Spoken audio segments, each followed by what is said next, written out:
And our big story at 5 o'clock. This Memphis woman said she was turned away from a blood donation center today because she was wearing a headscarf worn by Muslim women, known as a hijab. Thank you for joining us. I'm Richard Ransom. I'm Claudia Barr. The woman says she started giving blood at Tennessee Blood Services on Poplar about a year ago, and today was the first time her head covering was an issue. WREG's Candace McCowan is live to explain why the center now says it must see everyone's head before giving blood. Candace? Yeah, Richard, Claudia, I reached out to several blood donation centers today, and none of them told me that they require donors to have their heads uncovered. But Tennessee Blood Services, that pays their donors, says the rules about seeing everyone's head is all about safety. Tawana Allen gives regularly at Tennessee Blood Services. Each time, she says she goes in with her hijab on her head.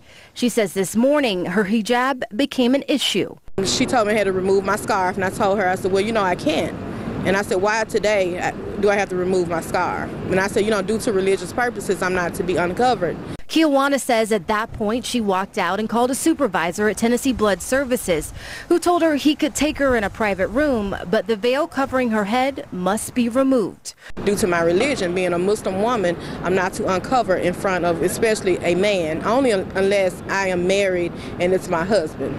And she told me, well, you need to find another donor center to go to then. After the owner initially hung up on me when I called, Tennessee Blood Services Medical Director Edward Scott agreed to talk on camera. To evaluate the scalp, we need individuals to take off the hat or take off head coverings. Scott says staff is checking for scars or stitches. The rule is on this sign at the doorway, but the rule seems to be unique to Tennessee Blood Services. It's to make sure that the collection is safe for the donor, but also that the product is going to be usable. I feel violated.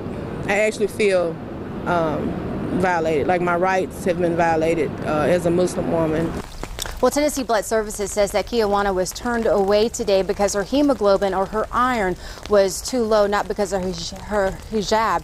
Now, Tawana maintains that no one took a blood sample today to even know what her hemoglobin level was. Reporting live downtown this evening, Candace McCowan, WREG News Channel 3. All right, thank you, Candace. Along with hemoglobin levels, there are other things that can keep you from donating blood, including acute infections. For example, a previous or current cancer diagnosis can disqualify you, as can some hepatitis diagnoses. Having a fever or active infection could keep you from donating.